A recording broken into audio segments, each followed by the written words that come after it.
Quelles sont les conséquences de l'évasion de Dadis Camara, Claude Pivi, Moussa Tchegboro Camara et Blaise Goumou dans le cadre donc du procès des massacres du 28 septembre 2009? Dans cette vidéo, nous vous en faisons l'analyse. Suivez.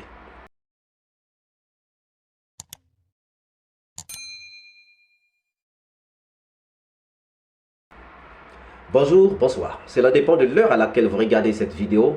Bienvenue si vous nous découvrez pour une première fois. Encore un réel plaisir pour moi de venir devant vos écrans, vous exposer les analyses de Soleil d'Afrique. Et aujourd'hui, nous allons examiner donc les conséquences de l'évasion de Dadis Camara et compagnie dans le cours du procès des massacres du 28 septembre 2009. Déjà, vous savez qu'ils étaient soudés. Depuis leur prise de pouvoir du CNDD, Dadis Camara, Moussa Tchegboro Camara, Claude Pivi, Blaise Goumou étaient soudés. Pourquoi? Parce que Blaise Goumou était l'un des bras droits ou le bras droit de Moussa Tchegboro Camara, qui lui-même était bras droit de Dadis Camara. Alors, l'évasion qui a eu lieu le 4 novembre 2023 a eu des conséquences énormes. Des conséquences énormes dans le camp de Dadis Camara. Vous savez que Dadis Camara, Claude Pivi, Moussa Tchegboro Camara, Blaise Goumou, Marcel Guilavogui, Kalonzo et donc Diaby formaient un groupe. Ils formaient un groupe qu'on a eu à dénommer le groupe ou le camp Dadis Camara.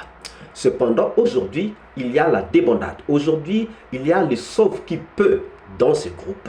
Nous allons essayer de voir le sauve-qui-peut et nous allons essayer de voir les conséquences de ce sauve-qui-peut. D'abord, il y a eu la dislocation du camp Dadis. Dislocation du camp Dadis pour deux faits. Dislocation du camp Dadis pour deux faits. Le premier fait, c'est donc les accusations entre les membres du camp Dadis Camara. Et le deuxième fait, c'est donc la trahison. Commençons par les accusations.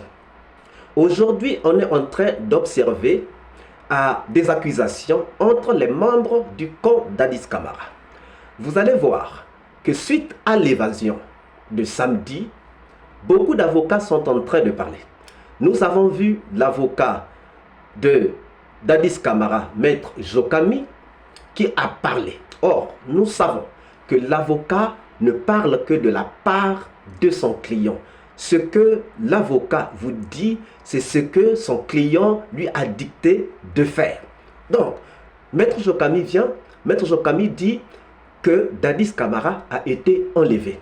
Et il donne le nom de la personne qui était donc le chef du commando ayant enlevé Dadis Camara. Et c'est qui? C'est Verny Pivi.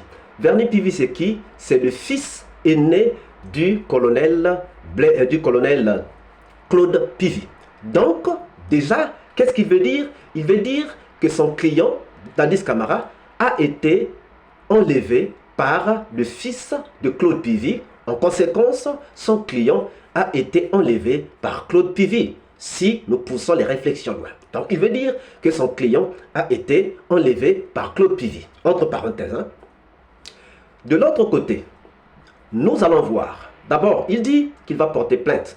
Il va porter plainte. Même s'il a dit qu'il va porter plainte contre X, nous disons qu'il ne peut pas porter plainte contre X. Il n'a qu'à porter plainte contre Verny Pivi ou encore contre Pivi. Pourquoi? Parce qu'on ne peut porter plainte contre X que lorsqu'on ne connaît pas celui qui a commis les infractions. Or, dans ce cadre, lui-même a nommé la personne qui a donc commandité ou qui a été le chef du commando ayant enlevé son client. Donc, il va mener une guerre contre le fils de Claude Pivi et donc, il mène la guerre contre Claude Pivi. C'est simple. De l'autre côté, nous avons vu qu'il y a eu aussi un autre avocat. L'autre avocat, c'est qui? C'est Maître Sovogui, qui est l'avocat de Moussa Tchegboro Camara. Lui, il dit que les assaillants qui étaient venus sont venus chercher Dadis Camara. Parce que, selon lui, ces assaillants ont dit « Nous sommes venus chercher le capitaine Dadis Camara ». C'est pour dire quoi? C'est pour dire tout ce qui s'est passé sur son client, ce n'est pas de la faute de son client, c'est donc de la faute de Dadis Camara. Donc ici, alors que Jokami accuse Pivi, ici, Maître Sovogui accuse donc Moussa Dadis Camara. De l'autre côté, nous avons Pivi, ou l'avocat de Pivi, qui nous dit que son client lui aurait dit que son fils n'est pas concerné dans cette affaire. C'est pour dire quoi? C'est pour dire que Pivi rejette donc ce que Jokami a dit. Donc vous voyez qu'il y a déjà de l'embrouille à l'intérieur. Jokami, donc Dadis, qui accuse Pivi, Tchegboro qui accuse Dadis, et donc Pivi qui rejette ce que Jokami dit. Donc ça, c'est déjà les accusations entre ces membres qui ont déjà commencé à emmener des frustrations. Le deuxième point, c'est la trahison. La trahison, pourquoi? Dans le cas d'Adis Camara, il y a eu des trahisons et de graves trahisons.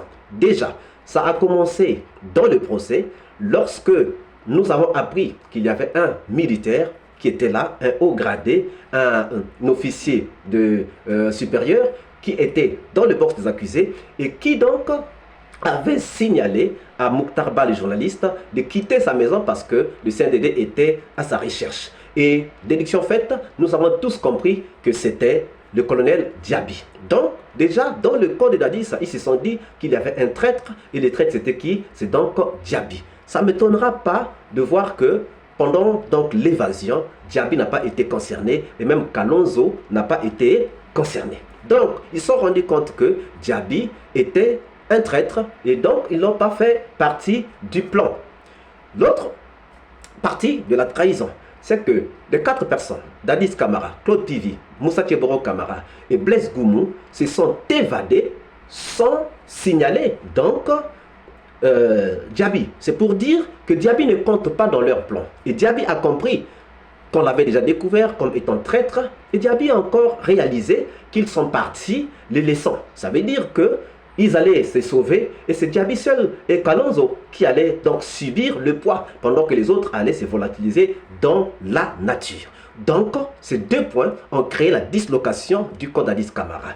Donc, les accusations entre eux, et puis, donc, les trahisons, les 2 trahisons. Trahison de Diaby contre le camp, et trahison aussi de ces 4 contre Diaby, les 4 qui vont partir et vont l'abandonner. Maintenant, posons-nous des questions. Que peuvent être les conséquences? Que peuvent être les conséquences, ou quelles sont les conséquences? Les conséquences donc de cette dislocation. Les conséquences de cette dislocation, c'est que aujourd'hui, tout le monde sait. L'évasion, la trahison et donc les différentes analyses que chacun a pu faire dans son camp. Aujourd'hui, la ligne de défense commune n'existe plus. Nous avons vu pendant les procès que même les avocats de Pivi soutenaient Dadis, les avocats de Dadis soutenaient Tchegboro, les avocats de Tchegboro soutenaient Pivi, soutenaient Goumou. Mais aujourd'hui, chacun est en train de prendre sa propre position. Chacun est en train de se battre pour son propre client. Et voilà pourquoi vous êtes en train de voir donc ces accusations entre eux. Donc, ça veut dire que chacun aujourd'hui donne comme priorité son propre client. Il ne va plus plaider pour la cause des autres. Il y a déjà eu une grande méfiance entre eux. Et donc, au retour du procès, nous allons voir que tout va changer, tout va chambouler. Pourquoi? Parce qu'aujourd'hui, c'est le sauve qui peut. Chacun va se battre pour lui-même. On va faire vaille que celui qui tombe, je m'en fous. Ils vont faire celui qui tombe, je m'en fous.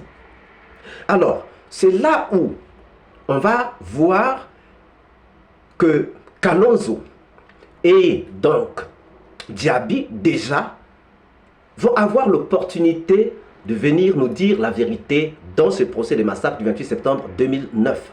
Ne soyez pas surpris de voir des gens changer de langage. Ne soyez pas surpris que les gens puissent changer de langage. Surtout déjà Diaby.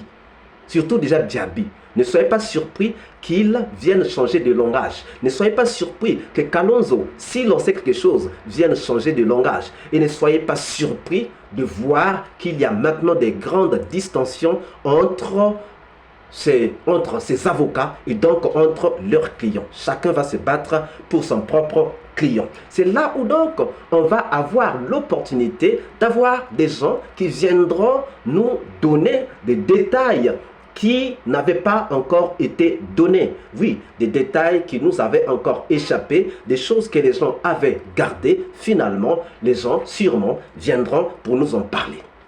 Alors, les jours à venir vont donc être chauds. Les jours à venir vont donc faire chambouler beaucoup de choses. Et c'est là où nous allons nous poser quelques questions. Avec les nouveaux accusés qui refont surface, avec les causes de cette évasion dite enlèvement, avec les accusations entre ses avocats, avec ces trahisons, avec cette traîtrise, que va-t-il se passer? Que va-t-il se passer, chers amis, dans les jours à venir? Que va-t-il se passer dans les jours à venir? Avec ces dissensions, que va-t-il se passer? Ce que nous pensons, c'est que bientôt, le Sauve-qui-peut va nous emmener dans la vérité, ou le Sauve-qui-peut va nous révéler certaines vérités. Avec les nouveaux accusés qui vont comparaître bientôt, dans la semaine prochaine, vous allez voir qu'il y a des vérités qui vont refaire surface et vous allez voir que lorsque les avocats vont intervenir, les avocats ne vont pas intervenir comme ils avaient l'habitude de le faire, mais ils vont changer de langage.